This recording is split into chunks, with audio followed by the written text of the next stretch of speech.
Hey guys, how's it going? All right, I just want to give you guys a little story about what happened to my car a couple of days ago.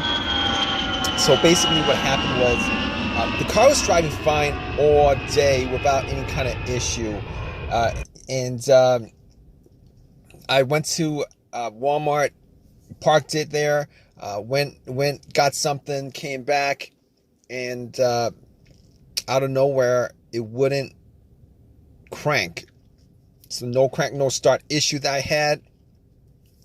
So basically, everything on the dash worked fine. Everything in the car worked fine. There was absolutely no issues at all. The remote worked fine. Was able to get into the car. Radio was blasting. Radio was on. Everything. All right. So basically, I was thinking to myself, probably the battery was the issue. So what I did was I turned on the headlights, went out and checked out the beam, just to get a gauge on how bright the headlights were. I could probably determine whether the battery was good or not. And the headlights were really bright. So right off the bat, I was thinking if they were that bright, I should at least get like a really slow crank if the battery was kind of low. Regardless, I had to check out where the battery was. I went and checked out where the battery was just to make sure that all the terminals were clean and they were tight. And I noticed that the terminals were a little bit corroded. There was some white bluish stuff on there. So what I did was I took out a bottle of Coke, poured it on the terminals, and was trying to clean it with some paper towels, and was able to clean it pretty good. Now the terminals weren't super tight. I was able to wiggle it out, but they were snug in there, so I knew that it probably wasn't the terminal being loose that was causing the issue. And then after I cleaned it up, popped it back on, and tried to start the car, it did the same thing. It wouldn't crank, it wouldn't start. But everything else seemed to be working all right. So at that point, I was thinking to myself, all right, maybe it could be a weak ground wire. If you guys don't know what where the ground wire is, the main ground wire is pretty much the negative terminal, and most of the time it connects to the frame of your car. So I checked it just to make sure there's no corrosion, that it wasn't split or anything like that. There was no issues with it. So what I did after that was, I had a battery pack that I bought a couple of months ago because I had the same situation where I swapped out the battery. I was hoping that it was the battery, even though I swapped it out, considering I could actually just swap it out at Walmart. So I actually put the battery pack on there. It was at 100%. Tried to start it, and still wouldn't start. So at that point, I knew it was probably not the battery. And even though, I didn't think it was the alternator, I could probably just at that point rule out the alternator, because if it was the alternator, the car would have at least slow cranked, or I would have been able to start it. And then once I took the battery pack off, it would have just died out. So at that point, I was able to rule out a bunch of stuff. I was able to rule out the battery, the ground cable, and the alternator, even though that probably wouldn't have caused the issue. So after going through that, I was thinking to myself, could it be something? Could it be the car's computer ECU? Because I did see a check engine light on my dash, and that check engine light was there. It's been there for a while, and I believe it was for a O2 sensor issue. Now, I did have an OBD2 that I bought from Walmart, and it was a $19 OBD2, one of the cheap ones, and I pretty much hooked it on to my OBD port, and try to make sure that I was actually getting a connection between the car's computer and the car itself. It did scan all the way through. Now I'm pretty sure that that the OBD2 wouldn't actually pick up anything that would cause a no crank, no start situation for the most part, except if if if the car's ECU, the car's computer was, for some reason separated from the car. For what reason, couldn't communicate with the car. But anyway, regardless, I actually plugged it in. It scanned all the way through.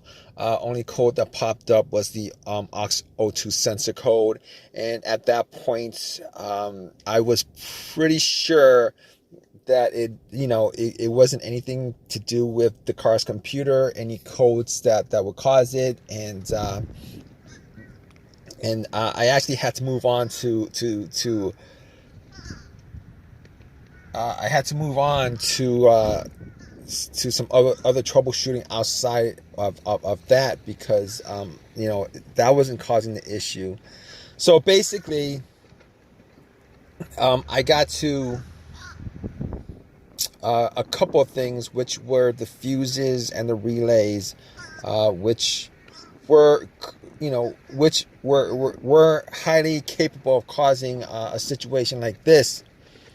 And got to the fuses, checked out all the fuses, just to make sure that none of them were blown. And I was actually looking at them. Now, I didn't have a fuse tester on me. I didn't think it was the fuses. Now, the two situations that I've had where a fuse would cause a situation like that, one of those situations was a Honda that I had where the main fuse blew, and I was getting no power throughout the whole entire car. The main fuse was the fuse that connected the battery to the fuse box itself.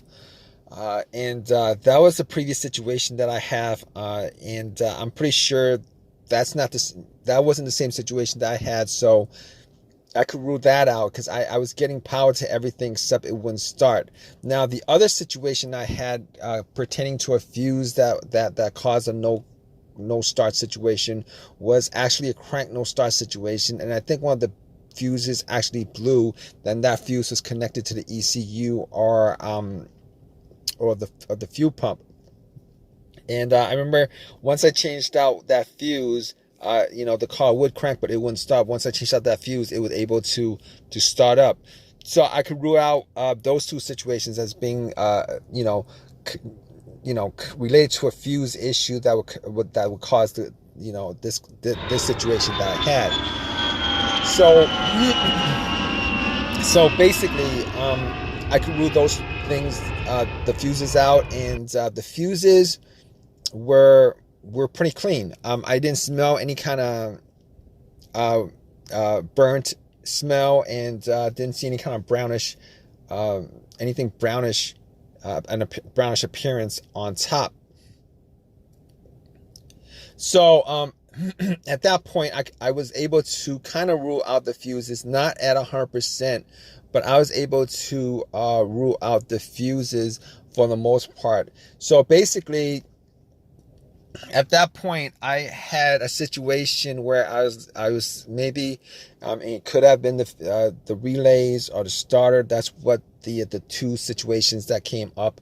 But I didn't think it was the starter, because I did switch out the starter about, I would say I switched out the starter about a year and a half ago, and that was, it seemed like it was a starter issue, but I didn't really want it to be a starter issue, considering I only put maybe like 20,000 miles on my car, and I think they should last a lot longer than that. But anyway, before I even went there, I looked at the relays, just to see whether they had issues or not. Now, I couldn't make out whether the relays had issues, but I did get to the starter relay. I pulled it out. It looked like it was a bit dirty or whatever, but I had some rubbing alcohol, put it on some paper towel, and wiped the connectors, put it back in, try to start it. It really didn't do anything. Didn't change up the situation. So I was thinking it was a weird situation, because it would click every time I would I would try to start the car. It would click, but it wouldn't crank. It wouldn't crank at all. Normally when it clicks, it normally means that the relay is working, because that's what the relays do when there's electricity going through, that it clicks to connect the connection, to whatever it's relaying the electricity to. But regardless of that, I actually had another relay that I was able to swap out with that, and I actually was looking for another relay with the same, with a similar relay in the box, and I was actually able to find one. And what I did was I took that relay out, and I swapped it with that with the other relay, and I went back and tried to start it, and guess what? Bam! It started up. It worked without a problem, and at that point, I knew that it was the relay that was the problem. All right. So it was a pretty easy fix. I drove to AutoZone, which was within that whole shopping center.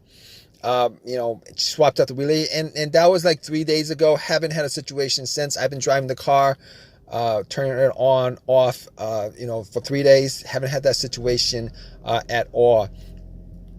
So just want to give you guys, just gonna give you guys that story of a quick fix that I had of my car. If you guys are in the same situation, you guys watching this video, hopefully you guys have as easy of a fix as I had on my car. You guys have a comment, leave your comment in the comment section. Please give me a thumbs up. Please subscribe.